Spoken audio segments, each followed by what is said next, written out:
Now to return to probably my least favorite subject, economics.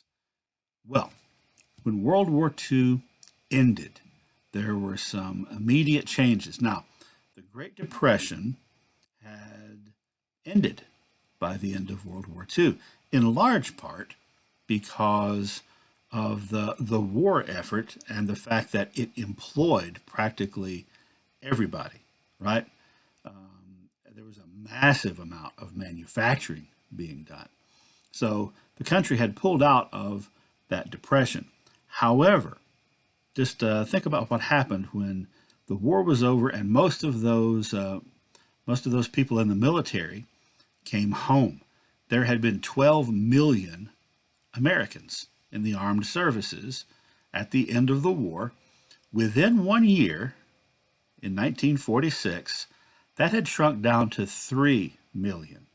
That means 9 million people came home. Some of them had been gone for a year, some had been gone for 4 years. Came home hoping to get their jobs back. Other people were in those jobs. Maybe some of them were available now, maybe some of them weren't, but there certainly were not enough jobs to accommodate 9 million people.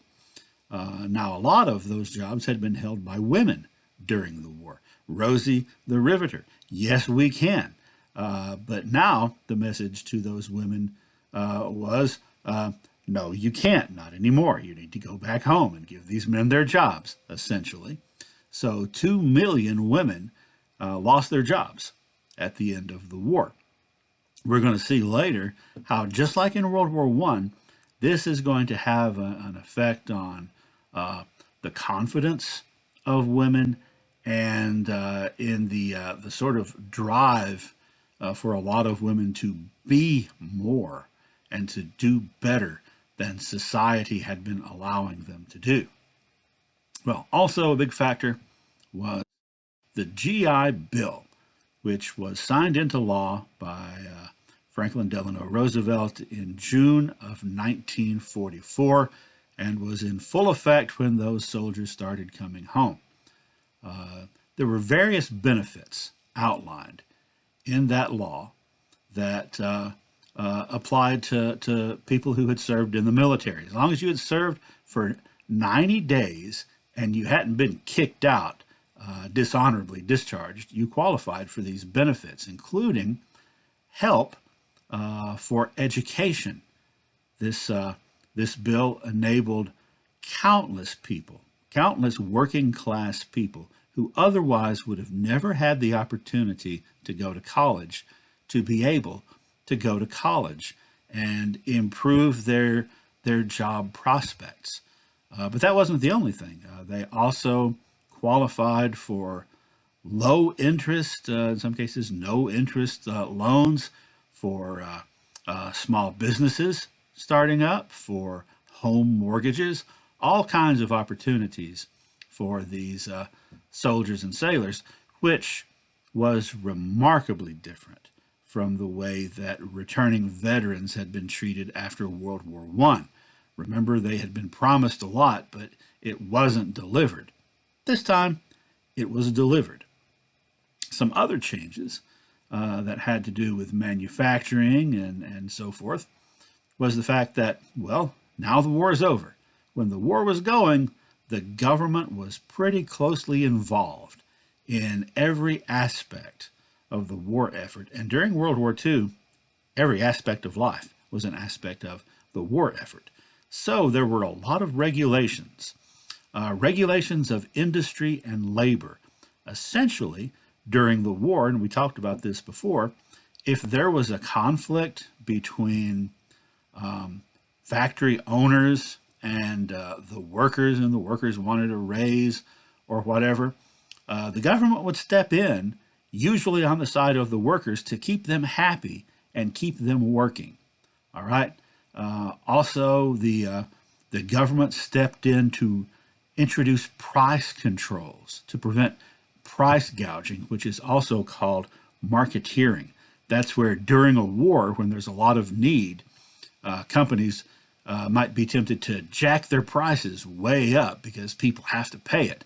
but that was considered unpatriotic and detrimental to the war effort, and any company trying something like that would have the government to contend with. However, now, in 1946, with the war over and all those military personnel coming home, a lot of those restrictions were lifted.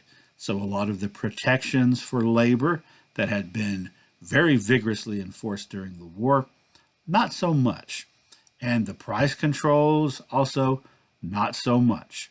Now, the business of the American people, as Coolidge had said 20 years earlier, could go back to being business. And that meant prices went way up now. Now think about that for a moment, what the implications of that are. You've got an enormous amount of unemployment because so many people are coming back into the job market at once. But at the same time, prices are going up and it's harder to make a living. So it's harder to make a living on both ends in both ways. So obviously that is going to that's going to cause some problems.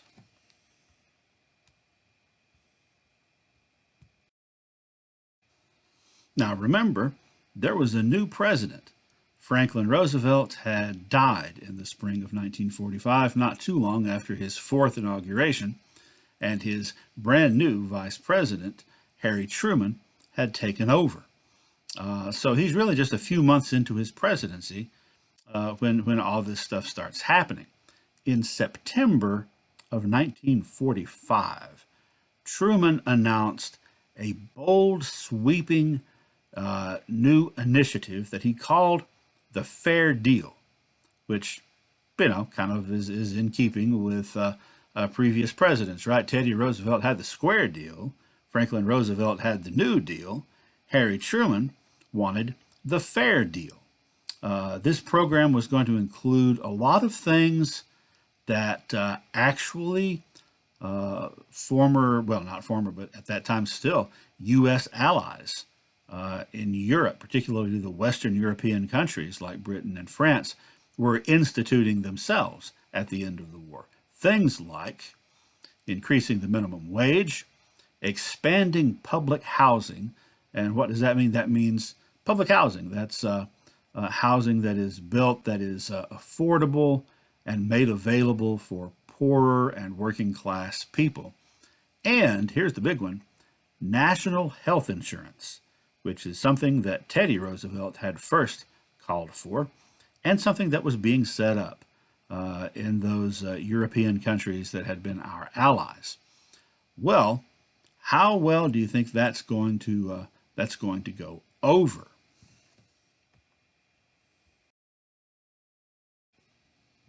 Turns out, not so well. Okay, now, when Roosevelt was president, for the entire time that he was, the whole 12 plus years, things had been different, right? When he came into office, we were in the middle of a huge, devastating depression. Everyone was suffering. Seemed like the previous administration wasn't too eager to lend a helping hand. And then along comes Roosevelt with his plans and his initiatives that conservatives of that time accused of being socialist. But the majority of the American people didn't care because it was a depression and everyone needed to pull together. And they went straight from that into a world war where everyone needed to pull together and do things communally. However, that's all over now. And the single biggest thing that most Americans are afraid of in 1946 is communism, socialism, the very things that had been very popular. Not that communism had been popular in the 30s, but people looked on it a little bit more kindly when they were suffering together. But now things were a little bit different. Now, anything that even remotely tangentially begins to kind of sort of look like socialism. In other words, anything that's on the left is suspect and scary. And conservative politicians really hammered that home. Not only that, but a lot of business interests, a lot of lobbyists, for example, for the pharmaceutical companies, really spoke out against nationalized health insurance. A lot of lobbyists for the construction business kind of spoke out against this low cost housing for poor people, saying this sounds like communism to me. Now, some of you, before you listen to these lectures, may have heard of the Square Deal. I'm betting that probably most of you had heard of the New Deal, but most of you probably haven't heard of the Fair Deal. And that's because, unlike those other two things, it didn't happen. Truman didn't get his big deal. It never passed Congress.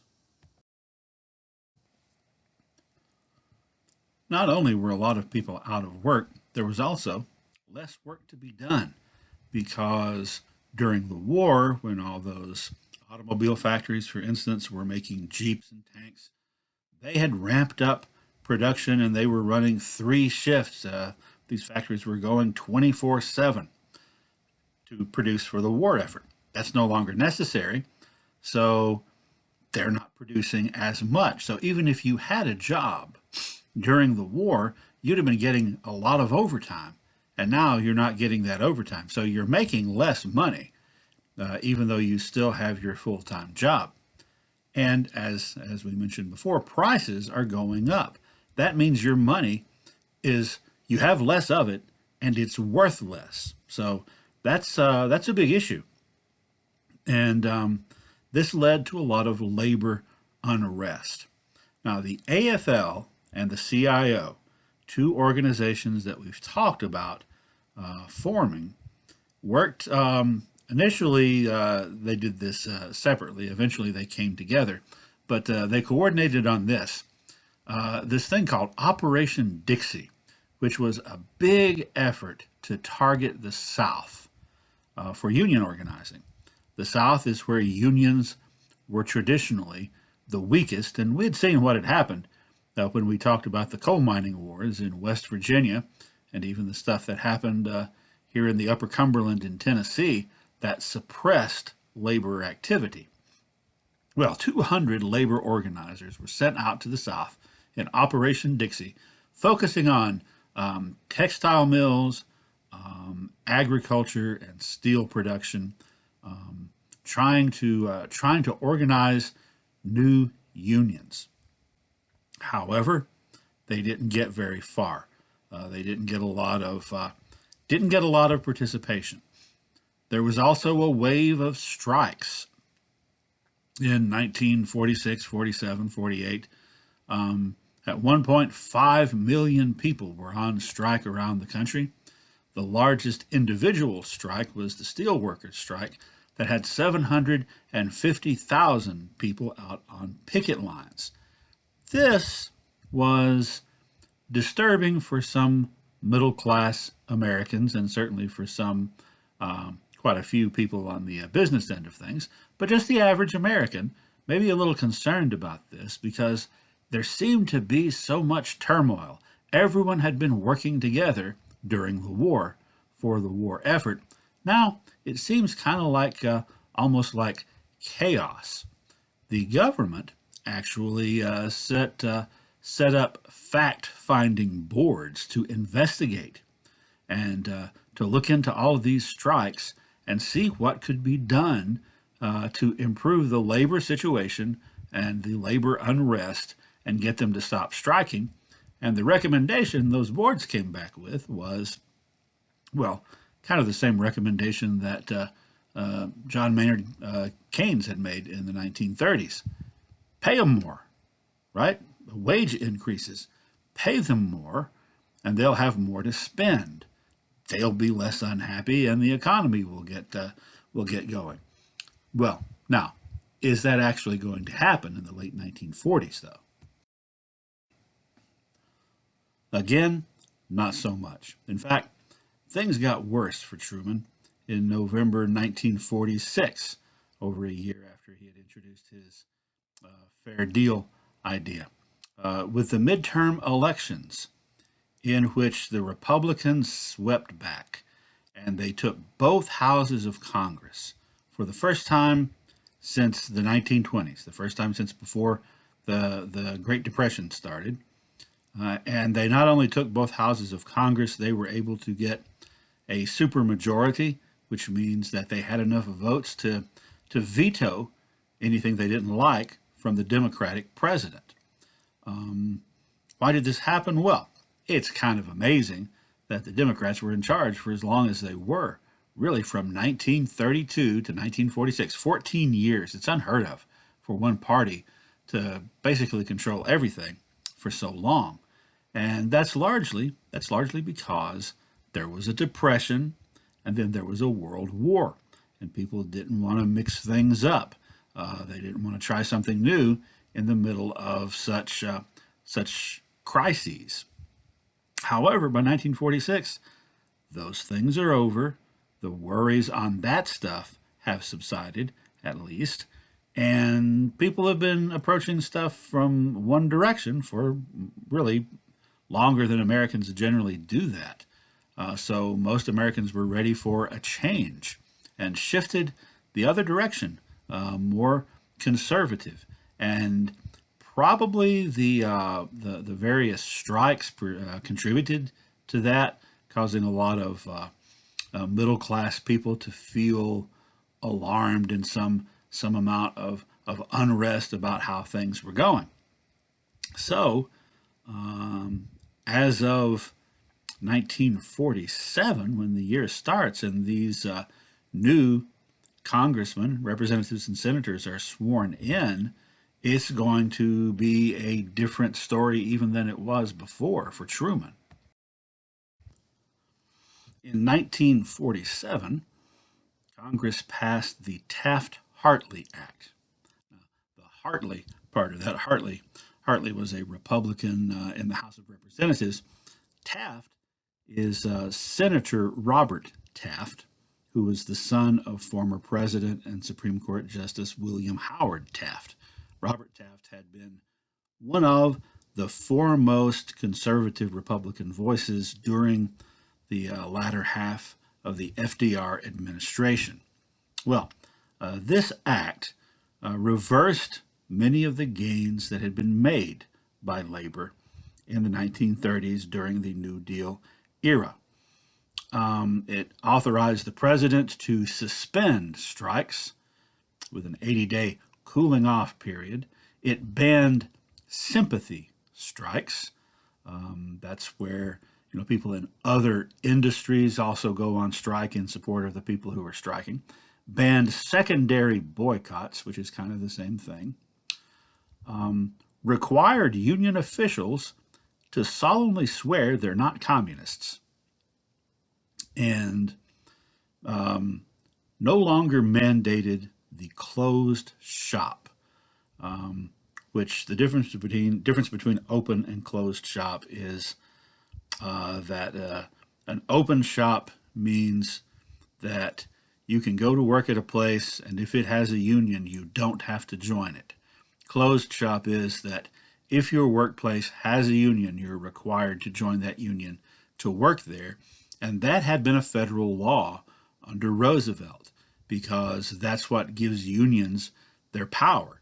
You see, if there are people that are not in the union but are still working there, that waters down the power of the workers. So that rolled back FDR's mandate of requiring that, and instead authorized each individual state to decide for themselves whether they wanted an open or closed shop. And those states that wanted an open shop, that's called right to work, the right to work states. essentially that you can go to a place, and if they have a union, you have the right to work there without joining the union. But the end result of that is going to be, again, that unions are going to be greatly weakened. Now, President Truman recognized this and vetoed this bill. But they had enough votes because of the big gains they'd made in the midterm elections to overturn his veto and make it into law. These are the states that immediately went right to work in the late 1940s, within a year or two after this act was passed. Now, bear in mind, right to work states are also fire at will states. So, a state that has that setup, that means that you can usually be fired without any reason given. And this is not how it works in those other states that are not right to work. If you work someplace and there is a union, it has to be arbitrated, and there has to be some reason, some justifiable reason for letting you go. However, right to work means actually right to be put out of work, in essence. These states in blue are the ones that became right to work shortly afterward in the 1950s. Only one state joined them in the 1960s, Wyoming. And only one state in the 1970s, Louisiana, in 1976. Likewise, only one state in the 1980s, Idaho. There would not be another new member of this club until 2001 with Oklahoma. So this is where it stood as of 2010. These are the states that were right to work. So if you'll notice, this is the entire South, except for Kentucky, West Virginia, there along the edge of the South. You've got all the Plains states, and you've got several states in the West, but not any on the Pacific coast. Okay? Now, ask yourself, in recent decades, in your lifetime, your parents' lifetime, probably your grandparents' lifetime, what regions of the country were known for having well-paying jobs, and what regions were known for not having well-paying jobs? Well, we're going to look at some other maps and see if we can detect a pattern. Here is a map showing the lowest income by state as of the year 2000.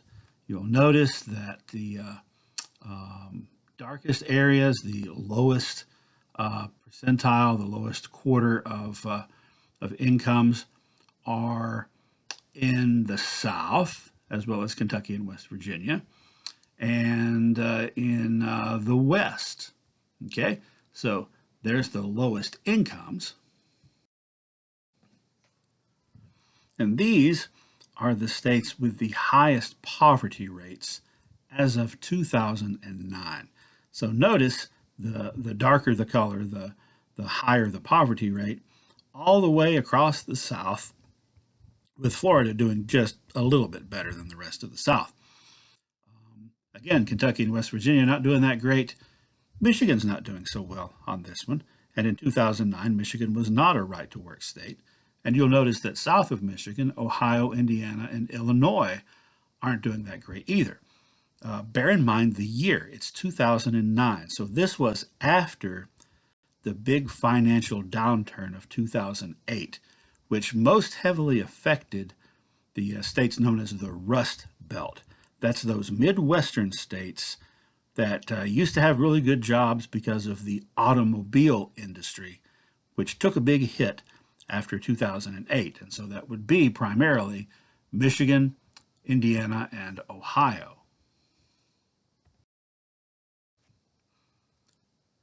Here are the states with the highest number of uninsured people.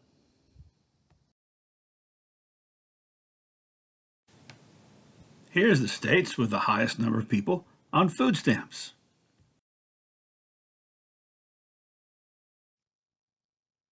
And here are the states with the lowest life expectancy, ranging from dark red, that's the lowest, to dark blue, which is the best. And here's an interesting one: the states with the highest divorce rates. Economic problems, by the way, are one of the most frequently cited reasons for divorce. And here are the states where you are most likely to have been divorced at least once by the time you're 30. Now, all these maps that we've looked at, they don't match up 100% perfectly, but think I think you can see the pattern.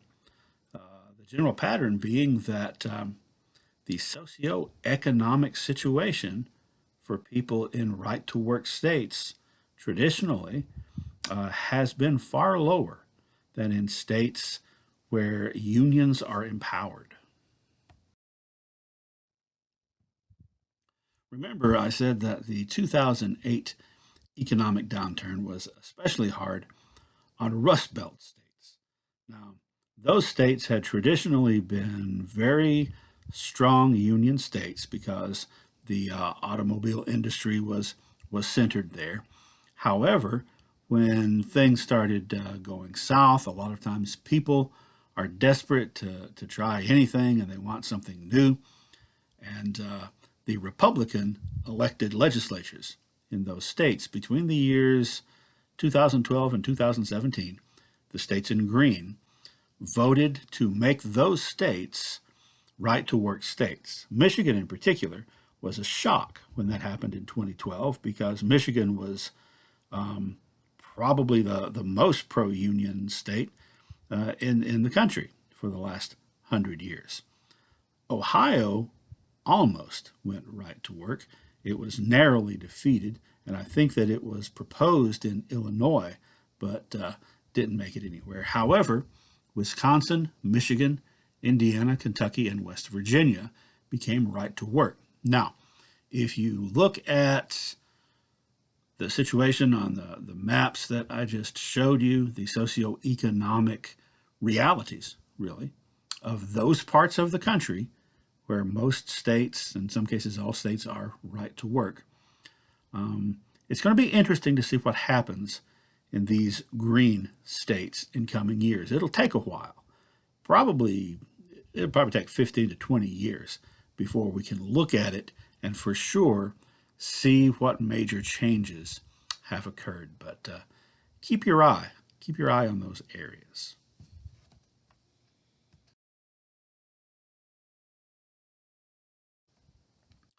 It is safe to say that the Taft-Hartley Act, way back there in 1947, was the beginning of a long slide for unions in this country.